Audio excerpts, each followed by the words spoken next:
I think you dropped your whole life on the sidewalk. How a stranger's kindness changed everything. So I need to set the scene here because this didn't just happen overnight. This is the culmination of literally 2 years of patience, planning, and a frankly unhealthy amount of attention to detail. But I promise you, by the end of this, you'll understand why it was worth every single minute. Let me back up to 2022. I was running a digital marketing agency with my best friend from college, Derek. We'd been friends for 17 years at that point. Not casual friends, the kind of friends where we'd been in each other's weddings, the kind where his mom used to make me lasagna at his house, the kind where I genuinely believed we'd be business partners for the rest of our lives. The agency was called Momentum, and we'd built it from nothing into something genuinely successful. We had about 40 clients, a team of 12 people, and we were clearing 6 figures each per year by 2021. I still remember the exact day Derek told me he wanted out. It was a Tuesday morning in January 2022, and we were sitting in our office in the downtown business district. This place we'd leased with genuine pride, with exposed brick and these big windows overlooking the street. Derek had brought coffee, which should have been a red flag because Derek never brought coffee. He always made me get it. He sat down at the conference table, and before I could even say good morning, he launched into it. "I've been thinking a lot," he said, wrapping his hands around the coffee cup, "about what I actually want. And I think I've been lying to myself about this whole thing." My stomach immediately dropped. I knew that tone. I'd heard it before when he told me he was thinking about dropping out of college, when he told me he was moving across the country, when he told me he was breaking up with his girlfriend of 3 years. Derek was a pattern maker with big life decisions, and he always started with that exact sentence.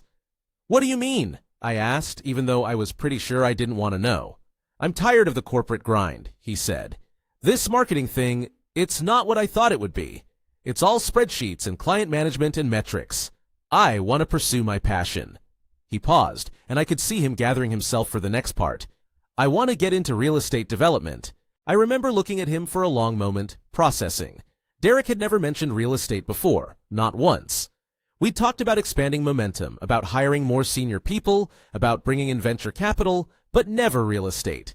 "Real estate development," I repeated. "Like building houses?" "Development, yeah. Buying properties, improving them, reselling them. Actually building things with my hands and my vision, you know? Not just pushing clients around in a spreadsheet." I could feel the beginning of anger in my chest, but I tried to stay calm. "Derek, we built Momentum together. We built something real. We have clients who depend on us. We have employees." "I know," he said, and I could tell he'd rehearsed this conversation in his head multiple times.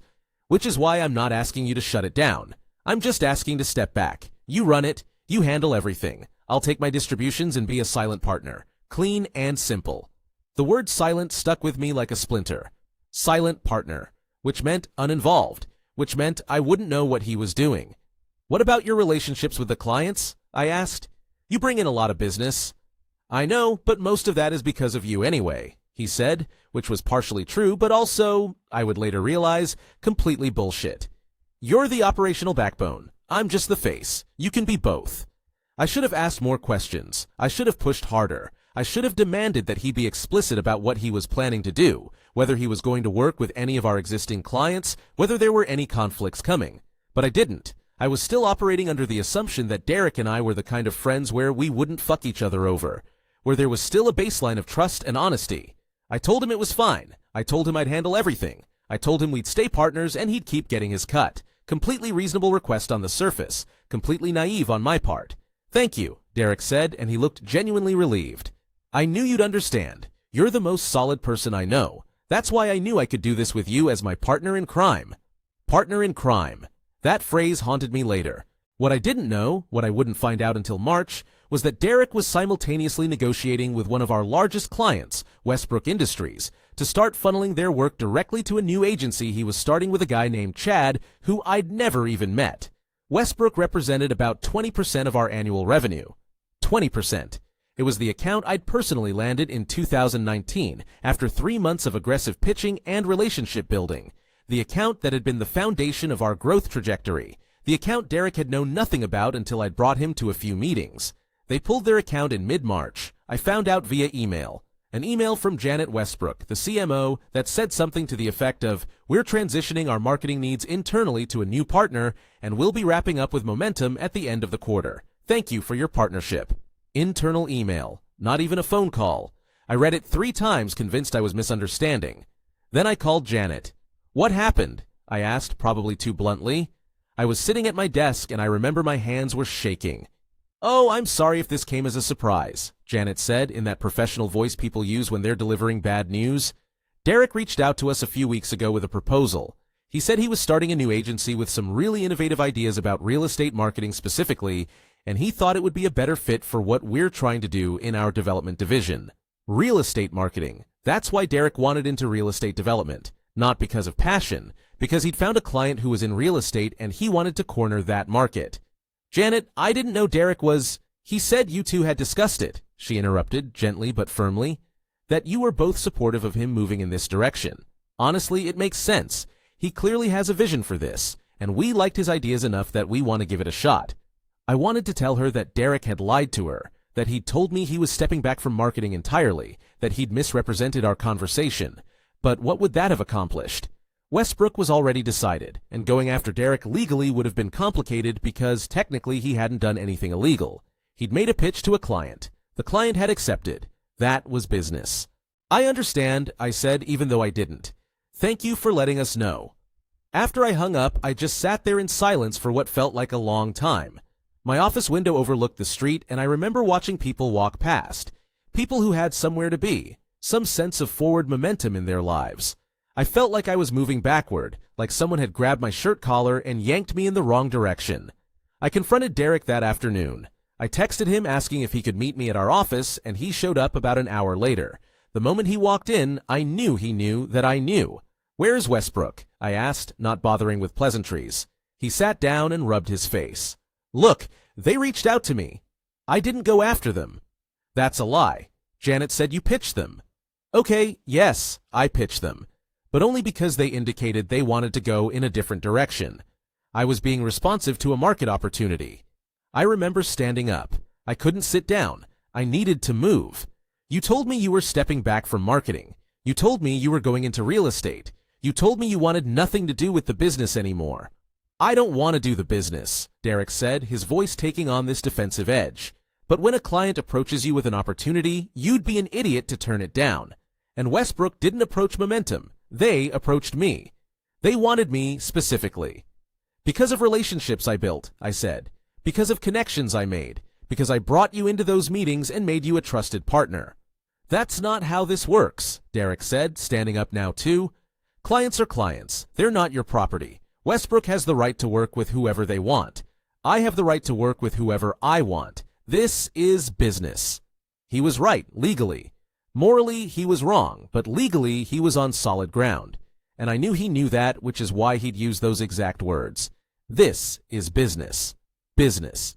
As if it had nothing to do with our friendship, our history, the 17 years we'd spent together. "What about Chad?" I asked. "Who the hell is Chad?" "He's a real estate developer. He wants to expand into marketing for his development projects, and he thought I'd be a good partner. It's a legitimate business opportunity." "So you're starting a competing agency, stealing our largest client, and you didn't tell me." "We had an agreement. We had an agreement that I'd step back from Momentum," Derek said. "That's what I'm doing. I'm stepping back. What I do on my own time is my own business." There was no point in arguing further. I could see it in his face. He'd already rationalized it, already convinced himself that he hadn't done anything wrong. He'd just identified an opportunity and taken it. That's what successful people do, right? They see an opening and they execute. Except he'd executed while lying to my face about his intentions. "Get out," I said. "Please, just leave." Derek left. I remember watching him walk down the hallway to the elevator, and I had this feeling like I was watching someone I'd loved disappear. Not just physically, emotionally. The Derek I'd known, the one who had been in my wedding, the one whose mother made me lasagna, the one I genuinely believed I'd be in business with forever. That person didn't exist anymore. Or he did, but he was different than I'd thought. He was someone who could rationalize betrayal as just business. I went home that night and I didn't sleep. I sat on my couch in the dark and I thought about calling people, about warning them, about trashing Derek in the industry before he could do more damage. But some part of me, some rational part that wasn't consumed with rage and hurt, knew that would only make me look bad. Going after Derek publicly would make me look like a bitter business partner who couldn't handle competition. It would make me look weak, so I didn't blow up. I didn't call and scream. I didn't trash him to mutual friends. I didn't post anything petty on social media. I just sat with the betrayal. I let it sit in my chest like a stone. The financial impact was immediate and brutal. Westbrook Industries represented about $130,000 in annual revenue, which meant that Derek's defection had just cost Momentum roughly $10,000 per month. To replace that, I was going to have to land new business, significant new business, in a competitive market.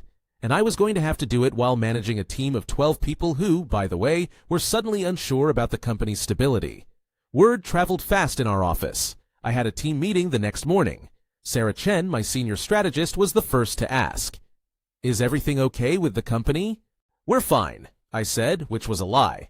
Westbrook has decided to transition their business in a different direction. It's unfortunate, but it's not unusual in this industry. We've already got the team working on replacement accounts. The thing was, I hadn't started working on replacement accounts. I'd spent the last 12 hours in a fugue state, but I couldn't let them see that. I had to be the steady hand, the operational backbone Derek had referenced. I had to be the person who could navigate this. Over the next week, I reached out to every contact in my network who might have a marketing budget. I offered discounts, I offered custom packages, I offered anything to get new revenue flowing. It was exhausting, and some of it was undignified, but by late April I'd landed 3 new clients that together represented about $90,000 in annual revenue. Not enough to fully replace Westbrook, but it was something. It was motion. Meanwhile, I was quietly paying attention to what Derek was doing. This is where I should probably address something. I was not above using industry gossip to my advantage. I had friends in the marketing world. I had people I'd worked with, people I'd trained, people who trusted me. When you're in an industry for long enough and you handle people well, they talk to you, they tell you things, they share information. And what I found out through those conversations was that Derek was burning through money like someone who had no idea what money actually was. His new agency, Elevate Marketing Solutions, had launched with a lot of fanfare. He'd rented a beautiful office space, not just nice, but expensive. I heard it was in a premium building with exposed brick and those big windows. Sound familiar? He'd hired aggressively right out of the gate, not strategic hiring, just hiring people because they seemed talented. He'd brought on a senior strategist, a media buyer, a designer, and 2 junior coordinators. That's 6 people, plus him and Chad. The overhead structure was completely unsustainable for a startup with one major client. Through one of my contacts, a woman named Jennifer who knew Chad's wife, I found out that Westbrook was paying Elevate a significant amount, but that Elevate's burn rate was even higher. They were spending money on everything. A nice build-out for the office, expensive software licenses, a company happy hour every Friday, and, most tellingly, salaries that were higher than the market would justify for new hires. Derek didn't understand cash flow. He didn't understand the relationship between revenue and expense. He'd been insulated from that in Momentum because I'd managed it. I'd been the person saying no to things, controlling the budget, making sure we reinvested profit at sustainable rates. Derek had just been the person saying yes to client opportunities and let's celebrate when things went well. Now, without that ballast, he was going to sink. And here's where I need to be honest about something. I found it genuinely fascinating to watch. Not in a sadistic way, though maybe a little sadistic, but more in the way you're fascinated by a natural disaster. You can see it coming. You can see the person running directly toward it. And you can't stop them, and you wouldn't want to stop them because they're the one who lit the match. By mid-2022, I started to formulate a plan. Not consciously at first, it was more like pieces of a thought, ideas that floated around in my head during client meetings and late-night drives home. But slowly, the shape of something emerged. I was going to set a trap. Not a malicious trap, nothing illegal, nothing cruel. Just a perfectly proportionate consequence that would make Derek understand what he'd done to me, and more importantly, make him face the reality of his own incompetence without me having to say a single word about it. The first part of the plan was relatively straightforward, and it started in April 2022. I reached out to 3 of our existing Momentum clients, companies that Derek had never directly worked with, but whose accounts he was aware of. Companies that had reasonable budgets and reasonable expectations. I pitched them on a new premium service package. We called it the Strategic Overhaul Package. Basically, a fully managed white-glove marketing transformation. New strategy, new creative assets, new media buying approach, the whole thing. All three of them bit. We signed them in April and May. The revenue was good, about $75,000 annually across the three of them, but the revenue wasn't actually the point. The point was that I was building a fortress around momentum.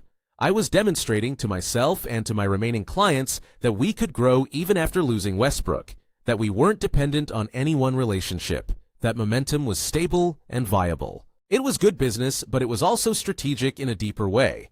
I was creating a narrative. The narrative was that momentum was growing while Elevate was struggling. The narrative was that Derek had made a mistake in leaving. The narrative was that I was the competent one and Derek was the other guy. But that was just the foundation. The real masterpiece came later. It started with Marcus. Marcus Webb had been on my team for about 3 years by this point. He was incredibly talented, probably the most talented designer we had. He could take a client's messy brand and make it beautiful and coherent. He could solve complex visual problems. He understood strategy at a deeper level than most designers. He was, frankly, the kind of talent that you don't often find. But Derek didn't respect him. This had come to a head at a company retreat in 2021 before Derek's betrayal. We'd gone to a resort up north for a weekend. Team building, strategy sessions, that kind of thing. During a presentation where Derek was pitching a new client strategy to the team, he referenced some specific design work that had been instrumental in the pitch. That design work was Marcus's. Marcus had created a series of brand identity mock-ups that really sold the vision. But when Derek was telling the story, and Derek was good at telling stories, he framed it as his own thinking, his own vision. He said, "I had this idea about how to express their core values through design," when really, Marcus had done that work. Marcus had been quiet about it, but I knew he was furious. I'd seen his face in the moment. I'd seen how his whole body language had shifted, and I'd felt something snap inside me when I realized Derek had done that, had taken credit for someone else's work right in front of them without acknowledgement. After the retreat, Marcus had been distant. He was still doing great work, but some of the spark had gone out. He came in later, stayed late less often, he wasn't as engaged in meetings, and I understood why. His work had been stolen. In late 2022, after Derek had left, I sat Marcus down in my office and told him the full story. Not the whole revenge plan. I wasn't strategic enough at that point to know what the full plan was. But I told him what Derek had done to me, and I was honest about how frustrated I'd been watching Derek take credit for Marcus's work. "I wanted to bring something to you," I said. "An opportunity, really. And I want to be completely transparent about my thinking." Marcus leaned back in his chair, waiting. "You're too talented to be working as a designer in a full-service agency," I continued. "You could be doing premium work, building your own client relationships, having direct impact, and I'd like to help you build that." "What do you mean?" Marcus asked. "I'm thinking about creating a premium design service under our umbrella, but it would be your brand. Your name, your work, you'd own the client relationships, you'd own the portfolio, you'd own the outcome. We'd structure it so you have significant creative control and you're building your own business within our organization. I'd handle some of the administrative overhead and take a small management fee, but you'd be the principal. You'd be the one these clients are hiring." Marcus was quiet for a long moment. I could see him processing, turning the idea over in his mind. "Why would you do that?" he asked finally. "Because I want to see talented people have the opportunity to build something of their own," I said, which was honest, even if it wasn't the whole story. "And because I respect your work enough to be honest about what you deserve." We talked for another hour. I explained the structure, the financial arrangements, what the workload might look like. I told him it would be hard work, but that he'd have autonomy and equity in his own success. By the end of the conversation, Marcus was interested. Over the next year, Marcus and I quietly built his personal brand. We pitched premium design services to some of our high-value clients. We offered to restructure their retainers so that Marcus could take a more senior, creative role in their strategy. By early 2023, we had 3 clients working directly with Marcus on a dedicated basis, with my agency taking a small management fee for the coordination.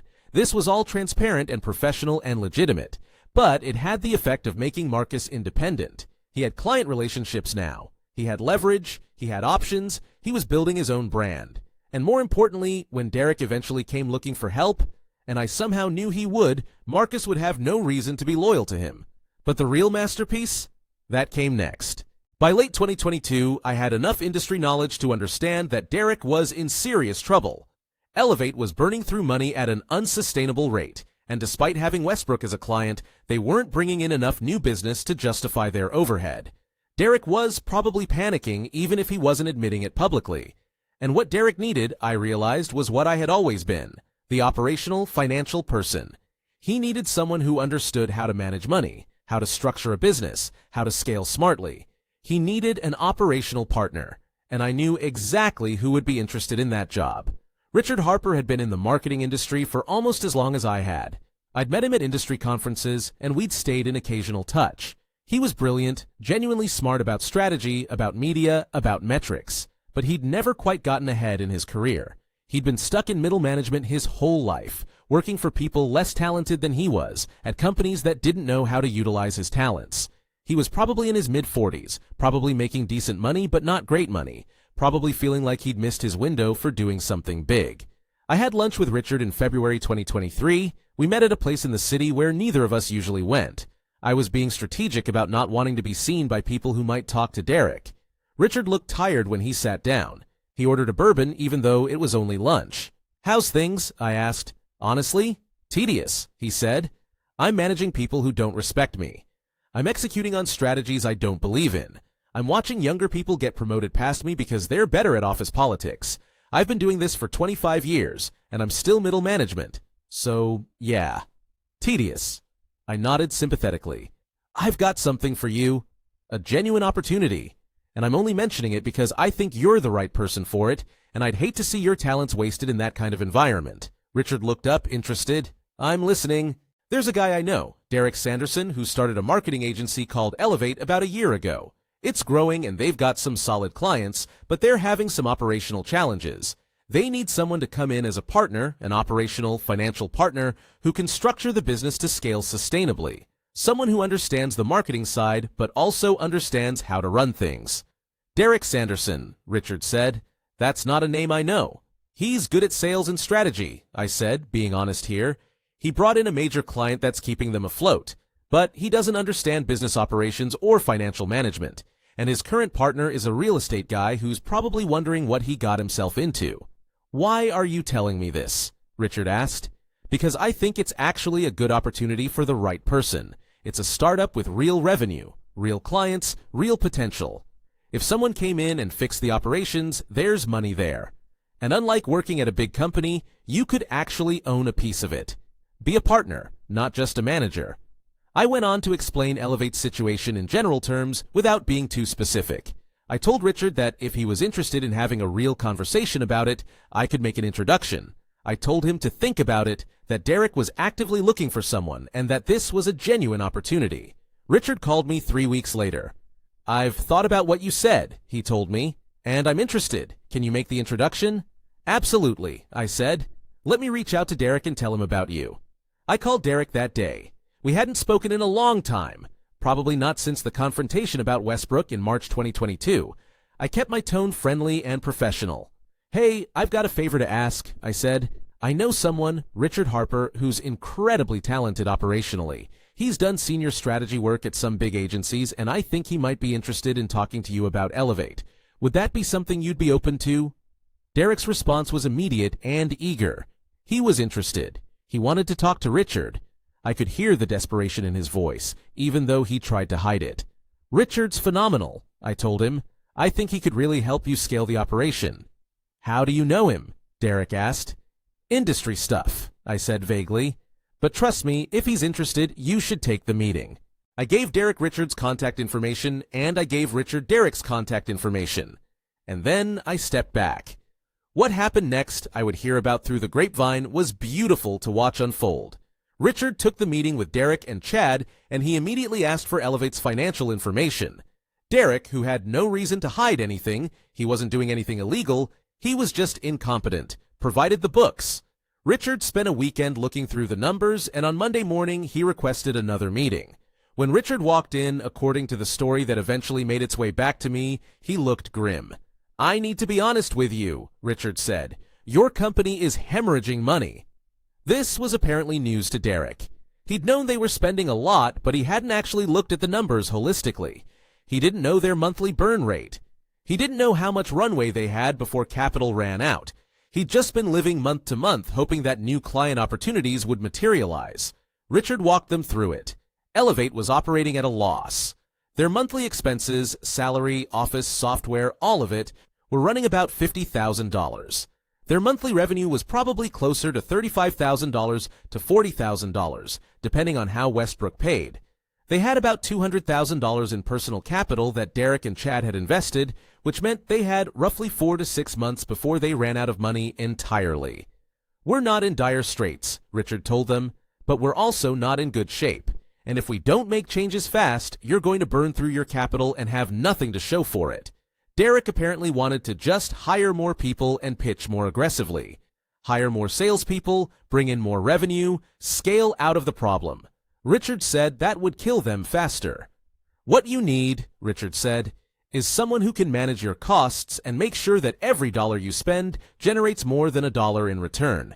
You need someone who understands CAC, customer acquisition cost, and LTV, lifetime value. You need someone who can look at your org chart and say, that person doesn't generate enough value to justify their salary. You need someone to make hard decisions." "Are you that person?" Chad asked. "I could be," Richard said, "but it would require me to come in as an operational partner with significant authority, which means your current structure would have to change. Derek would have to step back from making operational decisions. I'd take over the business side. Derek could focus on sales, which seems to be his strength." There was apparently a long silence after that. Richard later told me that he thought they were going to throw him out. But then Derek, desperate and probably terrified by the financial realities Richard had just laid out, said yes. "What would your stake be?" Derek asked.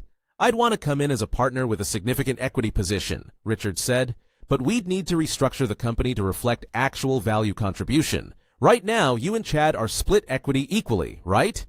Derek confirmed that they were. "That doesn't work," Richard said. "Chad brought capital and some connections, but he's not contributing operationally. You brought this client and your sales skills, which is valuable.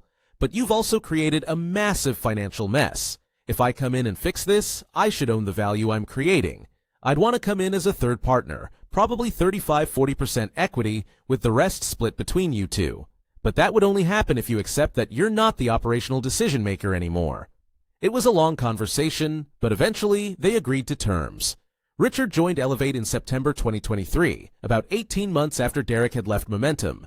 His first order of business was to conduct a full audit of the company's finances. And that's when he discovered something that made him, according to my sources, absolutely furious. Derek had been taking what he called personal loans from the business account, large sums, money that he was drawing against for personal expenses, a down payment on a house he was trying to buy, some investments he was making on the side, living expenses that exceeded his actual salary. He'd been documenting them in his personal accounting, but not really formalized in the business books. It wasn't embezzlement exactly. Derek was a partner, so legally he could draw against company equity. But it was deeply irresponsible, and it looked absolutely terrible on the financial statements. When Richard confronted him about it, Derek apparently got defensive. "I'm a partner," Derek said. "I can take distributions." "You can take distributions from profit," Richard said. "You cannot draw against future revenue on the assumption that you'll eventually make it back. That's not how accounting works. That's not how business works." Richard demanded documentation and full repayment. Derek couldn't do it. His personal finances were a disaster. He'd been spending like the business was a cash printing machine, and when it wasn't generating cash, he'd just drawn from the business account. Now he was tapped out. Richard gave him an ultimatum: restructure his stake in the company, accept a significant equity reduction in exchange for forgiveness of the loans, or step back entirely and take a consulting fee arrangement. Derek had to choose between admitting his failures and taking a haircut, or walking away from the company he'd started less than 2 years before. I found out about all of this through Jennifer, Chad's wife's friend, who'd heard Chad venting about the situation. She called me one afternoon and just unloaded the whole story. By the time she was done, I was sitting in my car in a parking lot, and I had tears in my eyes. Not because I was sad for Derek, but because I'd just watched my 2-year plan actually work. Derek restructured his stake. He went from 50% equity to about 25%, with Richard taking 40% and Chad remaining at 35%. More importantly, he was no longer in control of the company he'd started. He was on the outside of his own business. I couldn't have engineered that more perfectly if I'd tried. But the real kicker came a few weeks later when Marcus called me at home. "Derek called me," Marcus said. "He's offering me a job. He wants me to come work at Elevate, said he knew I was talented and that he wanted to work with me. I felt something cold settle in my chest. What did you tell him? I didn't commit to anything, Marcus said. But he seemed like he was really hoping I'd take it. He said something about wanting to get back to doing creative work, that he missed the collaborative energy. It sounded like he was looking for a lifeline. Derek was drowning, and he was trying to grab onto the one person from Momentum who he thought might be loyal to him, the person he disrespected at that retreat. It was almost poetic in its symmetry. What are you going to do? I asked Marcus. Nothing, Marcus said. I'm good where I am. I've got my own clients, my own brand building. Derek had his chance to respect me, and he chose not to. I'm not interested in saving his career. I felt a surge of something. Gratitude, maybe, or validation. Marcus had moved on. He didn't need Derek. He'd built something better. Thank you for letting me know, I said to Marcus. After I hung up, I sat with the feeling for a while. The revenge was complete now. Derek had tried to reach out to Marcus and been rejected. He'd tried to reach out to me before that, and I'd essentially told him everything was fine.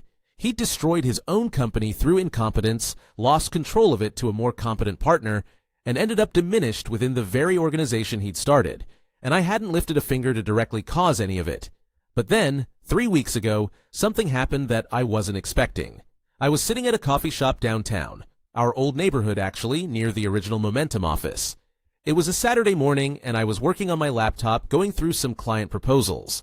The place was fairly quiet, just the background hum of espresso machines and the occasional conversation. I looked up to order a refill, and I saw Derek walk in. He didn't see me immediately. He was on the phone, and he was pacing as he talked. I watched him for a moment, taking in the details. He looked tired.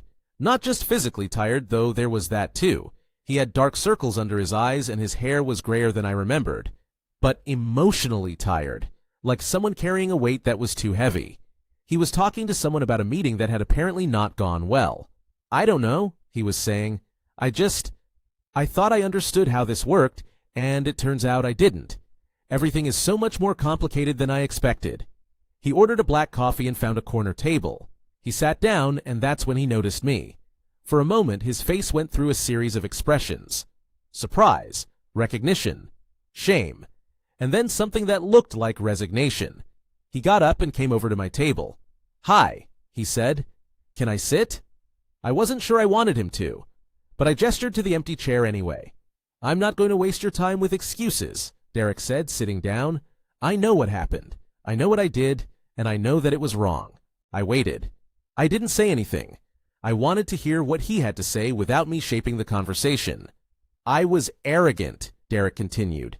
I thought I could do what we'd built better on my own. I thought I understood the business better than I actually did. I thought I could just take what we'd created and replicate it somewhere else, and it would just work. Why are you telling me this? I asked. Because I owe you an apology, Derek said.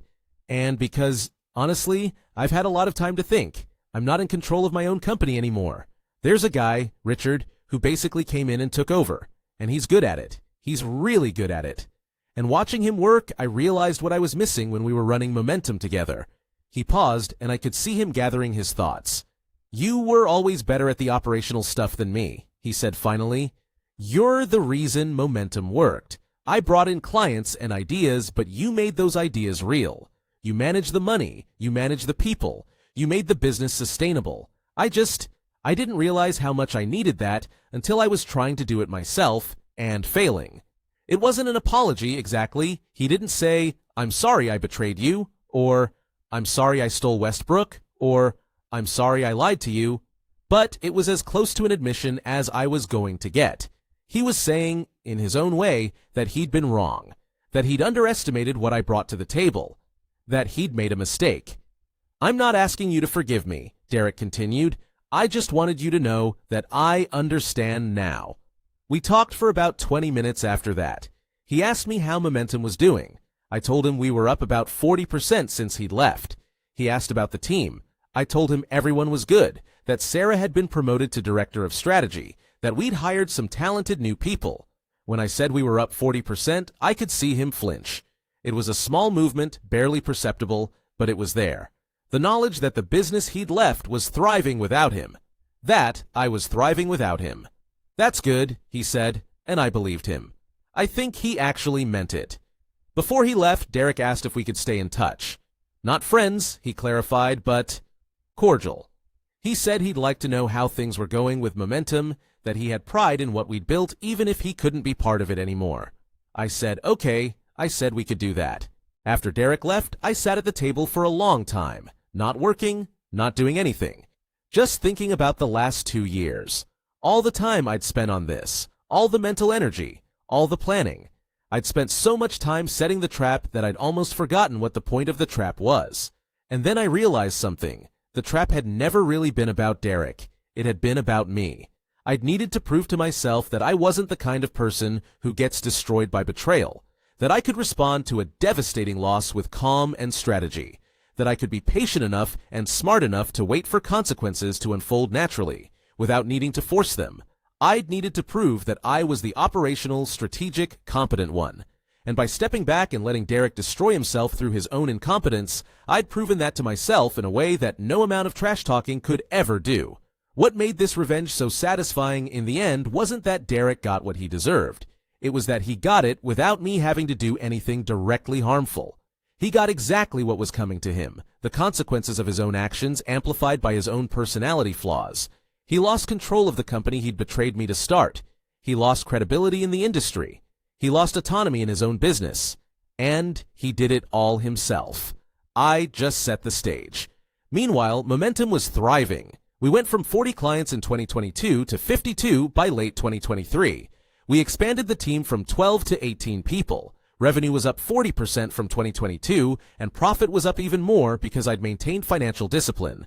Marcus had built a personal brand that was generating significant revenue and building his reputation as an independent designer. Sarah had stepped up into leadership and was doing incredible work. We'd created something real and sustainable, something that didn't depend on any one person's charisma or relationships.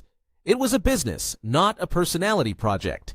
3 months after that coffee shop meeting, I ran into Derek again, this time by accident at an industry event. He was there representing Elevate. Richard was there too, and they were clearly there as a team, with Richard doing most of the pitching and Derek sort of playing a secondary role. Derek and I talked briefly. He told me that Richard had turned Elevate around financially. They'd let go of some of the unnecessary overhead, restructured their service offerings, and landed a few new clients. It was looking like it might actually be sustainable now. That's great, I said, and I meant it. I didn't want Derek to fail entirely. That had never been the point. The point was proportionate consequence. He tried to cut me out, and the universe had made sure that his decision was costly. But if he could rebuild from there, if he could learn something and move forward, then maybe some good would come from the whole thing. Yeah, Derek said. It's different now. I'm not driving the bus anymore. But I'm okay with that. I'm better at sales and relationships than operations, and Richard's better at operations than sales. We actually complement each other now, instead of me just being arrogant about something I don't understand. It was as close to a full admission of fault as he was ever going to get. I've thought a lot about this whole situation in the months since, about what I learned, about whether I'd do anything differently, and honestly, I don't think I would. Some people will read this and think I was cold or calculating, that I spent 2 years playing 4D chess with someone's career for my own satisfaction, and maybe there's some truth to that. I'm not going to sit here and pretend that I was purely altruistic or that I didn't enjoy watching Derek struggle. I did enjoy it. There was genuine pleasure in seeing the consequences unfold, but I also didn't break any laws. I didn't lie to anyone. I didn't manipulate anyone into actions they wouldn't have taken anyway. I just identified what Derek needed, a competent operational partner, and I introduced him to someone who was qualified to fill that role. That someone happened to be competent enough to see Derek's failures clearly. That's not my fault. That's Derek's fault for creating the situation in the first place. The real lesson here, the thing I want to emphasize, is about patience and long-term thinking. In a moment of pain, and I was in genuine pain in March 2022 when I found out what Derek had done, my instinct was to lash out, to attack, to defend myself loudly and publicly. But I didn't. I chose instead to think about what victory actually looked like, and I chose to wait for it. Victory, as it turned out, wasn't me destroying Derek. It was me thriving without him, building something sustainable, creating opportunities for talented people like Marcus and Sarah, and being secure enough that when Derek tried to reconcile, not become friends again but become cordial, I could accept that without needing anything from him. I won because I was patient. I won because I refused to engage in a direct confrontation. I won because I understood Derek's weaknesses, his financial incompetence, his lack of operational discipline, his need to be in control, and I knew that if I just stepped back and let him operate without my ballast, those weaknesses would be exposed. And mostly, I won because I was willing to focus on building something better instead of tearing something down. That's the real revenge, not the trap, not the collapse of Elevate, not Derek losing control of his company. The real revenge is that momentum kept growing, that my team kept improving, that I kept becoming more competent and more valuable, that I proved, without having to say a word, that I was the reason momentum worked. Derek taught me that lesson when he betrayed me. I just made sure he learned it twice.